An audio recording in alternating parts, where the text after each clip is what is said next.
नमस्ते, मेरा नाम है चेतना उगले और आप देख रहे हैं मेरा यूट्यूब चैनल। अलगी की इस वीडियो सीरीज़ में आज हम देखने वाले हैं thallus organisation.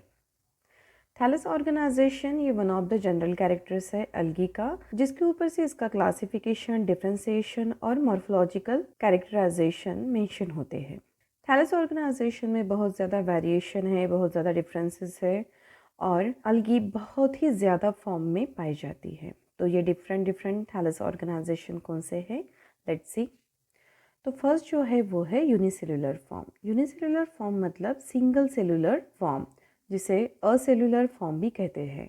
So this unicellular और असेलुलर फॉर्म कैन बी मोटाइल और non motile, flagellated or even flagella absent, that is a non-motile.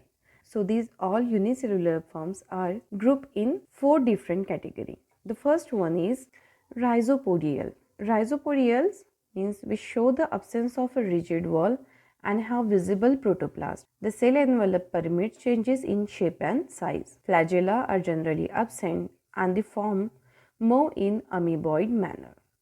So such type of form is called as the rhizopodial form. So this is one of the form of the unicellular form of the thallus organization in algae. So rhizopodial में generally rigid cell wall जो है वो absent रहती है और directly protoplast जो रहता है वो विजिबल रहता है।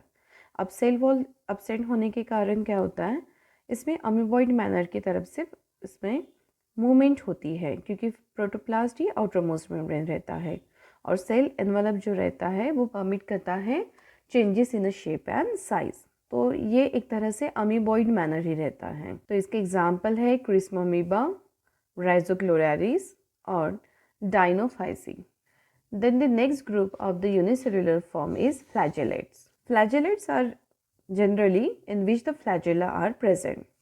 They may be one or two or many, equal or unequal and tensile to whiplash type, and these are the motile form. So these are the most of the forms of the algae except the members of Myxophyceae, Phaeophyceae and Rhodophyceae. तो ये flagellate जो है वो generally वो algal thallus है जिसमें flagella present रहता है। तो ये फ्लैजेला 1 भी हो सकता है, 2 हो सकता है और इवन 2 से ज़्यादा भी प्रेजेंट रह सकते हैं।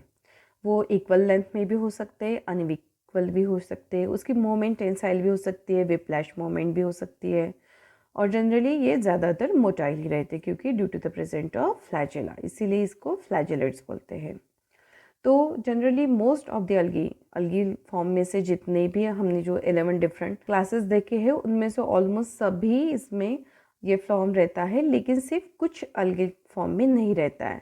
वो है मिक्सोफाइसी, फियोफाइसी और रोडोफाइसी। तो ये है फ्लैजेलेट। अभी नेक्स्ट जो है वो है coccoid. So coccoid is a non motile commonly found in a Xanthophyceae, presence of a rigid cell wall and non flagellated. तो ये जो है कोकाइड फॉर्म, ये ग्रुप है यूनिसेलुलर फॉर्म का और जो जनरली नॉन मोटाइल रहता है। नॉन मोटाइल मतलब अभी फ्लैजेला एब्सेंट रहेगा और वो फाउंड इन ज़ैंथोफाइसी। तो इसमें जो रिजिड सेल वॉल रहती है, सेल वॉल मतलब जो आउटरमोस्ट मेम्ब्रेन रहती है सेल वॉल, वो रिजिड रहती है, स्ट्रॉन्ग रहती है और ये नॉन फ्लैजिलेटेड रहते हैं, मतलब भी नॉन मोटाइल रहते हैं। तो इसका वन ऑफ द एग्जाम्पल है सिंकोकोकस। तो ये है कोकाइड फॉर्म। अभी लास्ट जो ग्रुप है यूनिसेलुलर फॉर्म का वो है स्पाइरल। अब ये स्पाइरल ग्रुप जो है उसमें unicellular spiral filamentous algae included है जो यूनिसेलुलर रहती है और इसका एग्जाम्पल है Spirulina. So this is the one of the example of a single cell और the unicellular form of the algae. So this is the cell of the Chlamydomonas. तो इसमें आप देख सकते हैं दीज आर द फ्लैजिला और single flagellum जो एक एंटीरियर एंड पे अटैच है। This is the I spot, nucleus, cytoplasm, this is the pyrenoids and this is the posterior end. तो ये सेल स्ट्रक्चर है क्लेमाइडोमोनास का। तो ये इंटायरली एक सिंगल सेल है, ओनली अ यूनिसेलुलर है, उसे unicellular form of the thallus बोलते हैं और ये सिंगल सेल ही डेवलप होती है। तो जिस फॉर्म में, जिस अल्कल फॉर्म में सिर्फ एक ही single cell acting as a entire plant body, उसे हम यूनिसेलुलर फॉर्म बोलते हैं।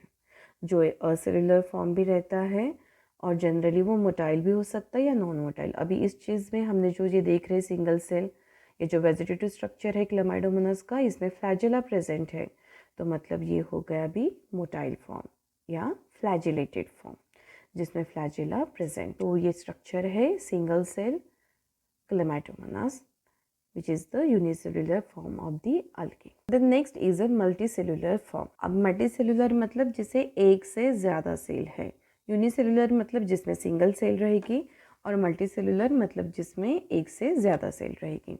तो ये जो मल्टीसेलुलर फॉर्म है वो आइदर फिलामेंटस रहता है या कॉलोनियल फॉर्म रहता है। अब ये फिलामेंटस मतलब थ्रेड की तरह, रेशो की तरह सिंगल फिलामेंट्स रहता है अलगी का, विच फॉर्म्स द थैलस। और कॉलोनियल मतलब जिसमें ये पूरा ग्रुप रहेगा, बंच रहेगा, आइदर एक शीट या एक कवर के अंदर रहेगा या फिर ये कॉलोनीज के फॉर्म में रहेंगे, तो इसे बोलते हैं मल्टी सेलुलर फॉर्म। अभी मल्टी सेलुलर में फिलामेंटस फॉर्म जो है वो है अनब्रांच फिलामेंट्स। तो अभी ये दो कैटेगराइज किए गए हैं, one is the unbranch filament और second is the branch filament. अब अनब्रांच फिलामेंट में क्या है, unbranch filaments are form by the transverse division. It is a present in uniseriate row of the cell forming a unbranch filament, जिसमें filament branch नहीं होगा। उसका example है spirogyra, oedogonium, उलोथ्रिक्स। वही ब्रांच फिलामेंट में क्या होता है, branch filament are the branch structure. तो ब्रांच फिलामेंट में ब्रांचिंग आइदर ट्रू रहेगी या फॉल्स रहेगी, जिसे ट्रू ब्रांचिंग या फॉल्स ब्रांचिंग भी बोलते हैं। और वो में भी सिंपल ब्रांच हो सकती है या हेट्रोक्राइटस या पैरिकाइटमस हो सकती है टाइप में। तो ब्रांच फिलामेंट के एग्जाम्पल है Cladophora and Pithophora. So this is the unbranch filament of the Spirogyra. अभी अनब्रांच क्यों है, इसमें सिंपली ये पूरे थ्रेड स्ट्रक्चर है, फिलामेंटस स्ट्रक्चर है स्पायरोगायरा का, और इसमें किसी भी टाइप की ब्रांचिंग नहीं है। ये इंडिविजुअली एक एक सेगमेंट, एक एक फिलामेंट ये थैलस की तरह रोल प्ले करेंगे। तो अभी ये जो है ये है free lateral filaments, these are the chloroplast, जो ऐसे स्पाइरल शेप में है। तो ये पूरे क्या है, क्लोरोप्लास्ट।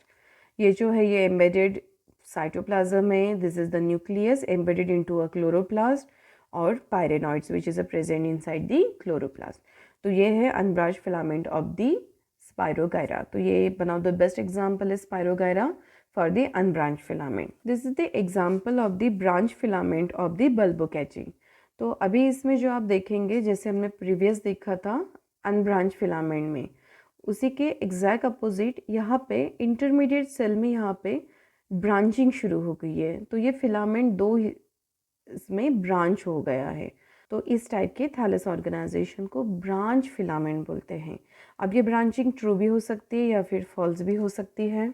अब नेक्स्ट जो है वो है colonial forms. So colonial forms is a group of a separate cells generally similar in a structure and function and aggregated by a mucilaginous envelope. Colony जो है वो ग्रुप रहती है, जनरली बहुत सारी जो सेल्स रहती है अलगे की वो एक साथ इकट्ठी आ जाती है, और जो एक म्यूसिलेजिनस एनवलप में एम्बेडेड रहती है, बंद रहती है, तो उसी को कॉलोनी टर्म कहते हैं। तो उसमें एक है टाइप जो है coenobium. So it has a definite number of a cell arranged in a particular manner. It comprises aggregation of flagellated and non-motile cells. तो example is a Volvox and Hydrodictyon. तो सिनोबियम में generally क्या होता है, definite number रहता है। Definite मतलब इसमें जो अभी सेल रहेंगे जो एक एग्रीगेटेड फॉर्म में रहेंगे वो डिफाइन रहेंगे, वो पर्टिकुलरली फिक्स नंबर रहेगा उसका, and this cells are arrange in a particular manner. तो ये जनरली ना एक तरह से व्यूज़ या एक तरह से डायग्राम या बहुत ही डेकोरेटिव तरीके से इसका एक मैनर बन जाता है, इसकी पर्टिकुलरली एक डिज़ाइन बन जाती है, जिसे को बोलते हैं are arrange in a particular manner से। एक एग्रीगेशन फॉर्म का इस फिक्स फॉर्म रहता है। तो ये जो एग्रीगेशन है उसका वो आइदर फ्लैजिलेटेड भी रहेगा या नॉन मोटाइल भी रहेगा, या दैट मीन्स नॉन फ्लैजिलेटेड। तो this type of colonial forms को बोलते हैं coenobium. So this is the example of the colony of the Volvox. तो इसमें आप देख सकते हैं पर्टिकुलरली ये जो सेल्स है पूरी, these are the motile cell है, ये जो देख रहे हैं थ्रेड के जैसे, these are all are the flagella. अगर आप एक पैटर्न देखेंगे तो all are arrange in a fix circular manner, और उसमें भी इनकी दोनों की जो अटैचमेंट रहते हैं और इसमें भी आप देख सकते हैं these are form a fix pattern. तो अभी इसमें जो दिख रहे हैं ये जो छोटे these are the daughter cell, और ये जो कम्प्लीटली जो एनलार्जर पोर्शन है वो है मदर कॉलोनी और दी मदर सेल, जिसमें से डॉटर कॉलोनीज बनती हैं। So these are the daughter colonies and this is the mother colony. तो ये सिनोबियम कॉलोनी का स्ट्रक्चर है, और ये स्ट्रक्चर है एग्जाम्पल जो है वो है वॉलवॉक्स का। तो ये पर्टिकुलरली ये जो डिज़ाइन फॉर्म होती है ये एक पर्टिकुलरली मैनर में, ये पिक्यूलर मैनर में इसकी अरेंजमेंट रहती है, and these all are the flagellated. So this is the colonial structure of the volvox. The next colonial form is the palmeloids, colonial members in which non-motile cells remain embedded in an amorphous gelatinous or mucilaginous matrix. In this, neither the member nor shape and the size of the cell is constant.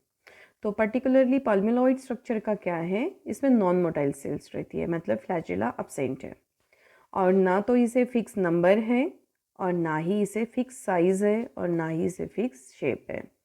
तो जो हमने सिनोबियल में देखा था उसमें कैसे fix number थे, fix shape था, फिक्स साइज़ था, मतलब एक पर्टिकुलरली पैटर्न तैयार कर हो रहा था सिनोबियम में। वही पाल्मेलॉइड में क्या है, ये कुछ भी चीज़ें फिक्स नहीं हैं, लेकिन सिर्फ ये नॉन मोटाइल सेल एक एमॉर्फस जिलेटिनियस या म्यूसिलेजिनस मैट्रिक्स में एम्बेडेड है, इसी वजह से ये कॉलोनी फॉर्म कर रही है। So this is the one of the type of the colonial form of the algal thallus organization, और इसके एग्जाम्पल है पाल्मेला एंड द माइक्रोसिस्टिस। अभी नेक्स्ट जो कॉलोनियल फॉर्म है is the dendroid. So in dendroid the cells are united in a branching manner by production of a mucilage at the base of the each cell. The whole colony looks like a tree in habit. तो ये particularly tree जैसे appeared होती है, जिसमें tree का जैसे trunk रहता है उसी तरह से सभी ब्रांचिंग एक ही जगह पे आके यूनाइट होती है। So in which the cell are united in a branching manner. तो इसका एग्जाम्पल है chrysodendron. Next one is the rhizopodial. The cell of the rhizopodial colonies are united through a rhizopodia. So as in the case of the example chrysidiastrum. So इसमें क्या होता है, क्रिजोफाइटा का member है, तो इसमें जो है जो कम्प्लीटली राइजोपोडियल कॉलोनीज जो है वो राइजोपोडिया के थ्रू एक दूसरे से यूनाइट रहती हैं, तो इसी टाइप के कॉलोनियल फॉर्म को बोलते हैं राइजोपोडियल फॉर्म। अभी नेक्स्ट जो है वो है टेट्रास्पोरियल। तो टेट्रास्पोरियल कॉलोनियल फॉर्म में क्या रहता है, the motile stages are restricted to a reproduction और a reproductive cell, and the feature of the tetrasporial form is the presence of a mucilaginous pseudocillae. तो पर्टिकुलरली इसमें क्या होता है, जो मोटाइल स्टेजेस रहते हैं वो पर्टिकुलरली रेस्ट्रिक्टेड रहते हैं सिर्फ रिप्रोडक्टिव सेल के लिए। इसके एग्जांपल है साइनोफैसी के member merismopedia, holopedia and eucapsis etcetera. So these are the tetrasporal colonial form. Next type of the filamentous thallus organisation is the siphonocladous organisation.